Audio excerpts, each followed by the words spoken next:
have got to give deacons at Woke United Methodist just a little bit of credit. I admire their persistence. I admire their determination. For us normal people, June is just another month of the year. For me personally, June is one of the worst months of the year because it represents the beginning of another brutally long summer. But for the deacons and their loyal parishioners, June is a month of celebration. Even though normal people have officially canceled Woke Christmas, the deacons are refusing to let the holiday be forgotten. They are doing their best to get people into the holiday spirit. Yesterday morning, dozens of professional sports teams allowed their logo to be engulfed in the rainbow. Some even took it a step further and they tasted the rainbow. They dusted off the virtue signaling and sent out the same recycled messages that they send every year on June 1st.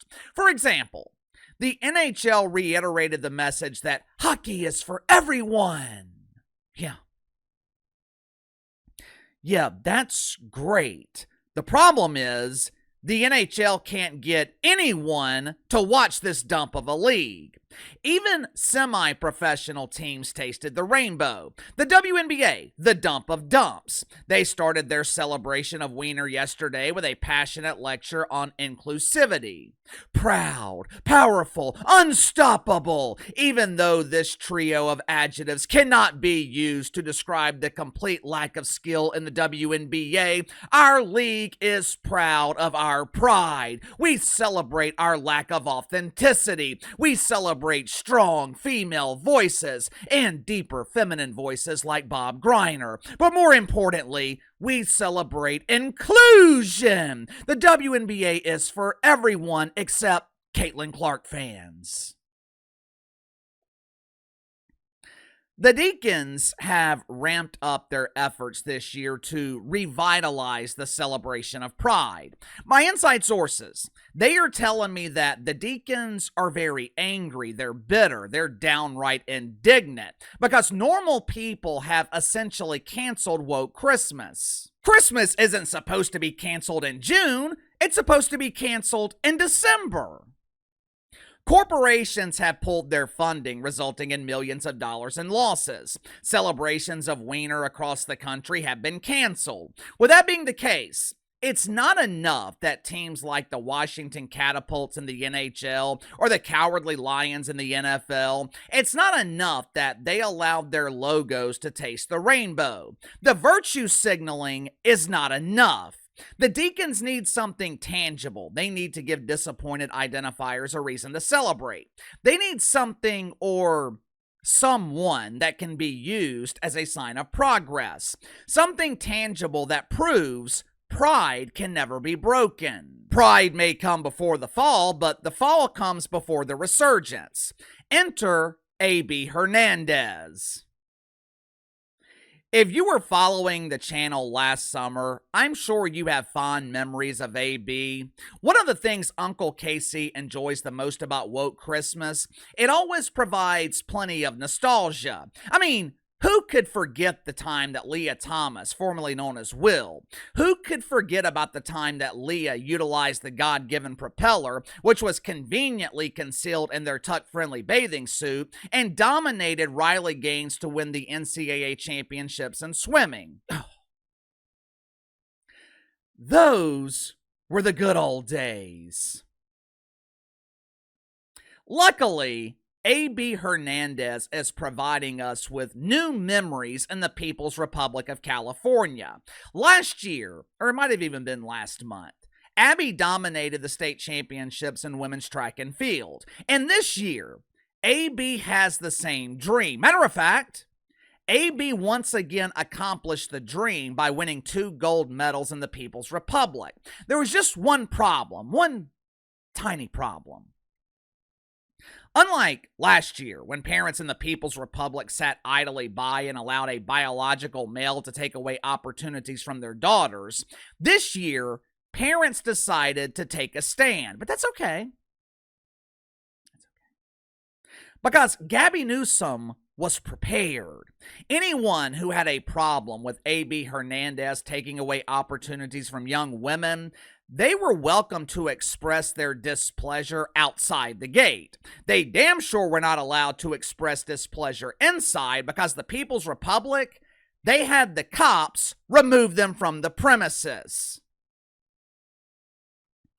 Make sure to like and subscribe. You can follow me on Twitter at KC_BTL84. Link to the second channel is in the description below. Today on the second channel, I'll be giving you guys an update on Michelle Obama and feminine brother Greg. Poor Michelle. She's having a hard time resonating with viewers. Her YouTube channel is failing to meet expectations. She continues to say outlandish things, trying to bring awareness to her podcast, but for some reason, there continues to be a complete lack of interest. I'll explain why, so click the link in the description, subscribe to the second channel. Sophia Lory is a former collegiate athlete and a former 4-year varsity athlete in the People's Republic. Today, Sophia is the outreach director for the California Family Council. Now, to my knowledge, they represent traditional families in the People's Republic. You know, those antiquated families where there's a mom and a dad. The families that the People's Republic are actively alienating. Mom and mom, all good. Dad and dad, that's fine. They and them, even better. Mom and dad, no bueno. Over the weekend, Sophia Lory attended the state championships in track and field. Perhaps Sophia was hoping to see A.B. Hernandez make history. A couple of months ago, A.B. Hernandez made history by setting the national record in the triple jump. Now, I am no biologist or medical expert, but I would assume that a biological male would have a distinct advantage against actual females in an event like the high jump. Average height for a male in America, 5'9", 5'10". Average height for a female, around 5'3". In an event that is measured by inches, I would assume having a 6 or 7 inch height difference going into the event would give you a clear advantage.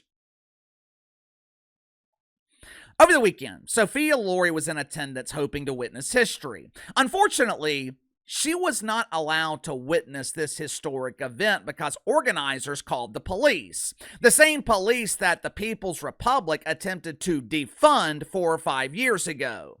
You know, it's ironic. When you're in trouble, they want you to call social worker Shanice, but when they want someone removed from an event for having the audacity to fight for the rights of young women, they call the actual police. Sophia Lory, she was bringing awareness to A.B. Hernandez. Sophie was protesting the 2 gold medals that were about to be awarded because A.B. used to be a boy. As a result, Sophie was informed that her presence was no longer appropriate. Watch for yourself. There's a sign that says no, and there's a sign out front, but there's no signs. And to hand stuff out, okay. have to be in that. Okay, can you show me the brand record? Because I'm going to have to give my attorneys a call. So I just want to... How about we email it to you? Because I don't have it right now. We're trying to run a meeting.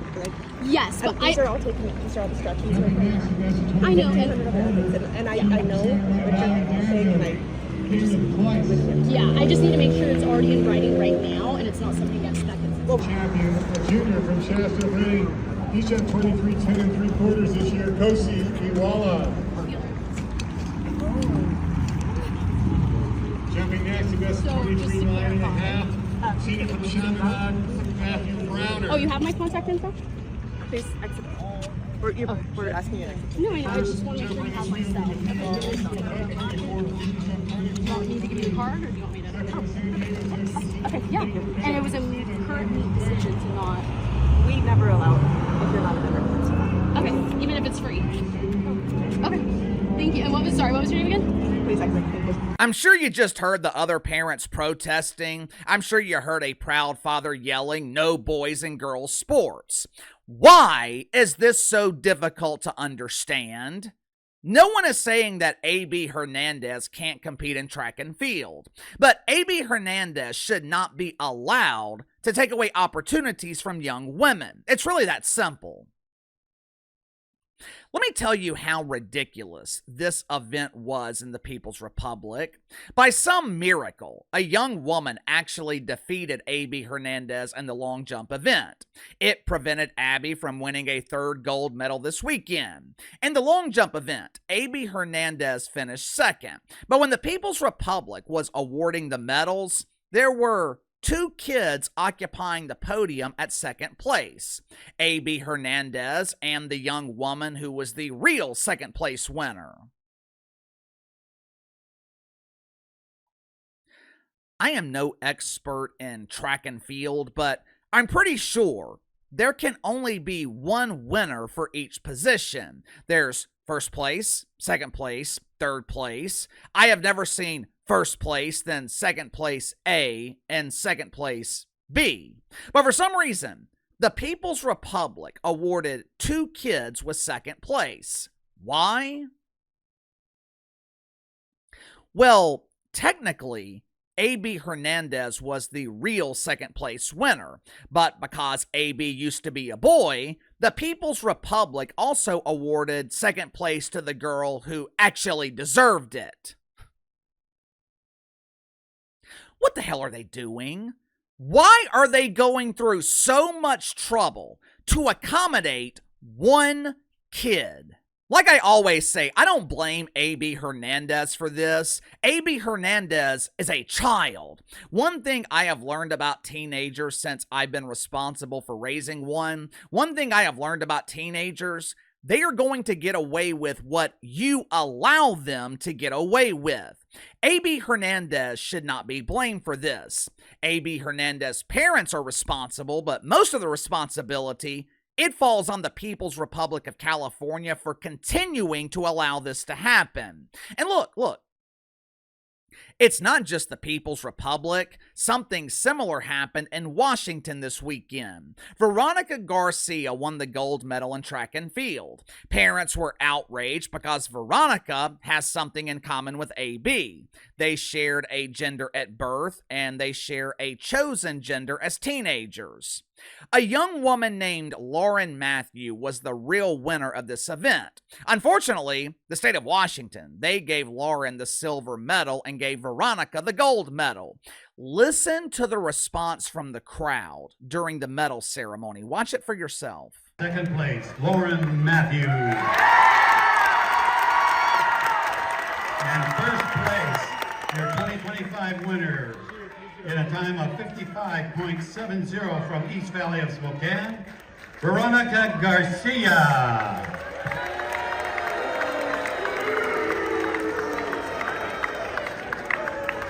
As a parent, why would you subject your child to this? Why would you subject your child to being booed off the podium? But Casey, those parents are detestable. How could they boo a kid like that? Because they're tired of watching their daughters sacrifice. They're tired of watching their daughters work hard. They're tired of seeing their daughters cry every time she unfairly loses to someone who's choosing to identify as female.